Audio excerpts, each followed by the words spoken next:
एक बार की ये बात है। राम शंकर का बेटा जो 1 साल का था।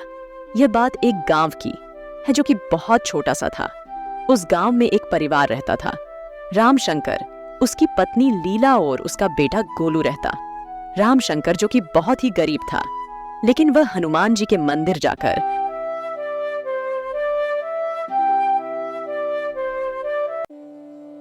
हनुमान जी की रोज पूजा करता था। लेकिन जब भी हनुमान जी राम शंकर के भक्ति से प्रसन्न होते थे, लेकिन राम शंकर हनुमान जी से कुछ भी वरदान नहीं मांगता था। उस गांव में ज्यादा करके लोग गरीबी रेखा में जीते थे। उस गांव में लोगों के पास खाना खाने के लिए भी नहीं होता था। अगर उस गांव में से किसी भी अमीर आदमी को शहर जाना होता था तो वहां पर ना तो कोई ट्रेन थी और ना तो कोई हवाई जहाज। इसी वजह से उसे एक गरीबी रेखा की गांव कहते हैं। इस गांव में राम शंकर का दोस्त शंभू रहा करता था। शंभू और राम शंकर जो कि एक पक्के दोस्त थे, जो कि एक दूसरे की हमेशा मदद करते थे। राम शंकर के पास करने के लिए कुछ भी काम नहीं था। एक दिन राम शंकर अपनी पत्नी लीला से कहता है, लीला, अब मैं काम ढूंढने जा रहा हूँ। राम शंकर काम ढूंढने चला जाता है और राम शंकर गांव-गांव जाकर काम ढूंढने लगता है। अरे भाई जी, क्या आपके पास कुछ काम मिल सकता है?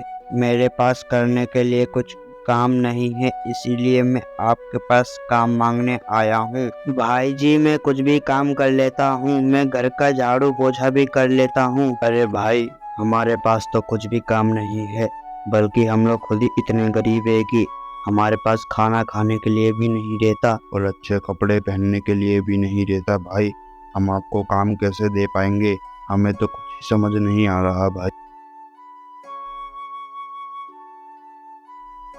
लेकिन राम शंकर को कहीं पर भी काम नहीं मिलता और राम शंकर जो कि काम ढूंढते ढूंढते बहुत ही ज्यादा थक जाता है और एक पेड़ के नीचे आराम करने लगता है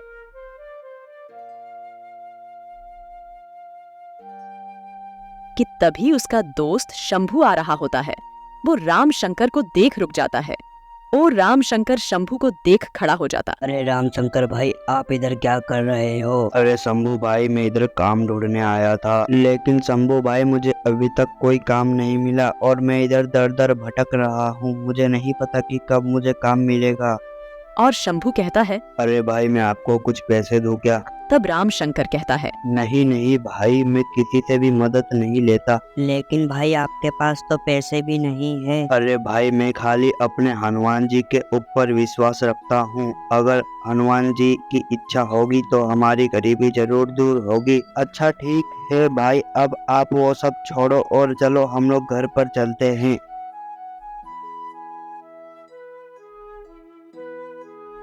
फिर शंभू और राम शंकर घर पर चले जाते हैं।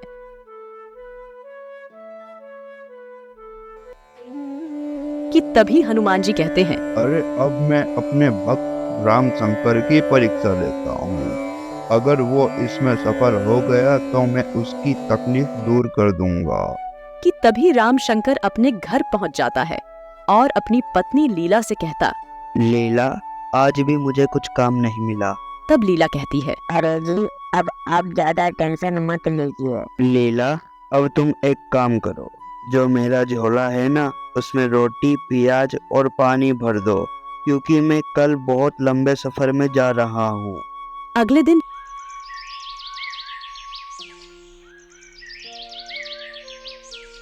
लीला एक झोले में रोटी, प्याज और पानी रख देती है और राम शंकर हाथ में लेकर दूर सफर में चल जाता है।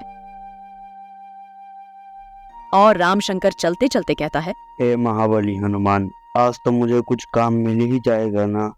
ऐसा कहते कहते राम शंकर चलते जाता है कि तभी रास्ते पे उसे एक भिखारी कहता है, अरे भाई जी, कृपया करके मुझे कुछ खाने को दे दो, मैंने 3 दिन से कुछ भी नहीं खाया है। फिर राम शंकर को उस भिखारी के ऊपर दया आ जाता है और राम शंकर उसे अपने झोले से रोटी निकाल कर दे देता है और वहां से आगे चल जाता है। और आगे चलते राम शंकर की एक बूढ़ी दादी मिलती है जो कि मदद मांग रही होती है कि मेरी लकड़ी को कोई मेरे घर पहुंचा दो, लेकिन कोई भी उसकी मदद नहीं करता। कि तभी राम शंकर वहां पर आता है और कहता है। अरे दादी अम्मा, आपको क्या हुआ? तब दादी अम्मा कहती है। अरे बेटा, मैंने तो ये लकड़ी काट तो ली, लेकिन मैं इसे अपने घर कैसे ले जाऊंगी? अरे दादी अम्मा आप फिक्र मत कीजिए, ये लकड़ी को मैं आपके घर पहुंचा देता हूँ। फिर राम शंकर उस लकड़ी को दादी अम्मा के घर पहुंचा देता है। अरे बेटा, धन्यवाद मेरी मदद करने के लिए। मेरे पास तुम्हें देने के लिए तो कुछ भी नहीं है, लेकिन भगवान तुम्हें अच्छे से रखे और तुम बहुत जल्दी ही अमीर बन जाओगे। ठीक है दादी अम्मा, तो अब मैं चलता हूँ। और फिर राम शंकर आगे की ओर निकल जाता है कि तभी उसे दिखता है कि एक पेड़ बहुत ही ज्यादा दुखी था और राम शंकर वो पेड़ के पास आता और कहता है। अरे पेड़, तुम्हें क्या हुआ है? तब पेड़ कहता है। अरे भाई, मेरे ऊपर ये बहुत सारे आम लगे हैं ना, इससे मुझे बहुत दर्द होता है। अरे पेड़ भाई, बस इतनी सी बात, मैं अभी तुम्हारा दर्द ठीक करता हूँ। फिर राम शंकर पेड़ पर से एक एक करके सारे आम तोड़ लेता है और अपने झोले में भर लेता है और पेड़ उसे धन्यवाद कहता है और राम शंकर आगे की ओर चला जाता है।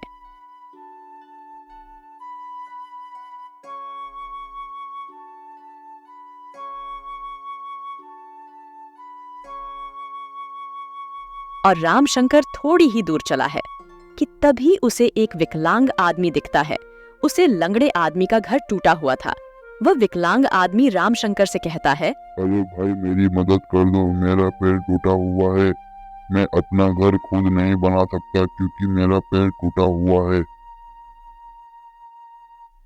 अरे भाई जी, मेरे पास तुम्हें देने के लिए तो सिर्फ एक खिलौना है। और फिर वह खिलौने को राम शंकर को दे देता है। तब राम शंकर कहता है। अरे भाई, मैं इस खिलौने का क्या करूँगा? अरे भाई, ये कोई मामूली विमान नहीं है बल्कि एक जादुई विमान है। इसे खाली इतना कहना है कि हे जादुई विमान, तू बड़ा हो जा, फिर वो विमान बड़ा हो जाता है। लेकिन भाई, मैं इस विमान का क्या करूँगा? मुझे तो विमान भी नहीं उड़ाने आता है। अरे भाई, ये विमान अपने आप ही उड़ता है। फिर राम शंकर वह खिलौने का विमान लेकर घर पर चला जाता है।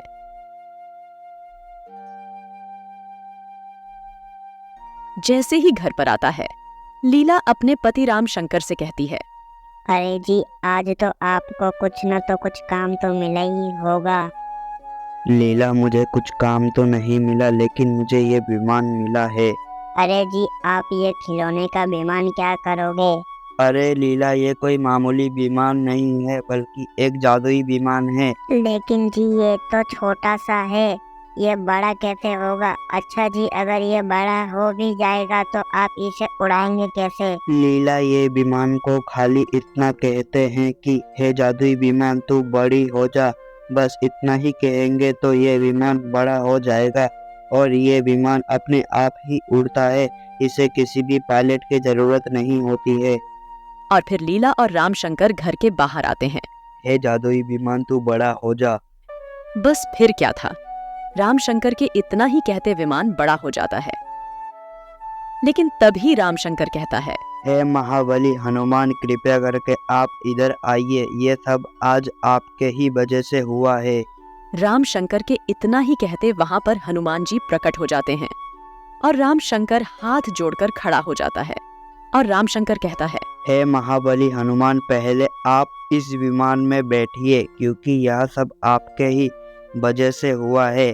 अरे राम शंकर, ये सब कुछ मेरे वजह से नहीं हुआ, बल्कि आज तूने सबकी मदद की, वो और कोई नहीं बल्कि मैं ही था। मैं सिर्फ और सिर्फ तेरी परीक्षा ले रहा था और तू उस परीक्षा में पास हो गया है, इसीलिए ये सब तेरा ही फल है राम शंकर। हनुमान जी विमान को उड़ाने लगते हैं और राम शंकर भी बैठा होता है और हनुमान जी विमान को उड़ाकर वहां से अंतर ध्यान हो जाते हैं। और फिर अगले दिन से राम शंकर अपने घर के बाहर एक बोर्ड लगा देता है कि 500 में हवाई जहाज में बैठो। अरे आओ भाई आओ, 500 रुपये में हवाई जहाज का आनंद लीजिए, सिर्फ 500 रुपये में। और फिर उसके हवाई जहाज से जिसको भी गांव के बाहर या कहीं पर जाना होता था तो राम शंकर अपना हवाई जहाज लेकर आ जाता और उन्हें छोड़ कर आता।